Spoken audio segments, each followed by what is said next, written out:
দাবির তুহিন এবং সাধারণ সম্পাদক শহীদুল ইসলাম বাবুল ভাইয়ের পক্ষ থেকে অভিনন্দন জানাচ্ছি।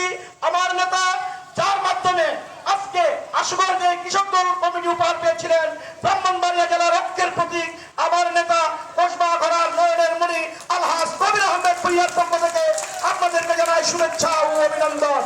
সংগ্রামী ছাত্র বন্ধুগণ, আজকে এখানে এসেছি আমার সদস্য সচিব এবং আহ্বায়ক বলবে আমি অল্প কিছুক্ষণের মধ্যেই সরাই কৃষক দলের একটি কর্মী সভা আছে, ওইখানে যোগদান করবো।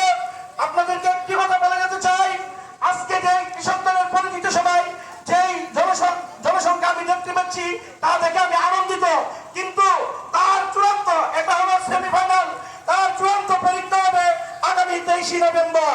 আপনারা জানেন 23 তারিখ ব্রাহ্মণবাড়িয়াতে চট্টগ্রাম বিভাগীয় টিম আসবে। এই টিমে হাজী আলম শাহ এবং সদস্য সচিবের নেতৃত্বে আশুগঞ্জ থেকে বিশাল মিছিল সহকারে আপনারা উপস্থিত হবেন, এই আশাবাদ ব্যক্ত করে আমি আমার বক্তব্য শেষ করছি। খুদা হাফেজ। বাংলাদেশ জিন্দাবাদ, বাংলাদেশ জাতীয়তাবাদী কৃষক দল জিন্দাবাদ, শহীদ রাষ্ট্রপতি জিয়াউর রহমান অমর, খালেদা জিয়া জিন্দাবাদ, আগামী দিনে রাষ্ট্রনায়ক তারেক রহমান জিন্দাবাদ, আমার নেতা আলহাজ কবির আহমেদ ভুইয়া জিন্দাবাদ। সবাইকে ধন্যবাদ।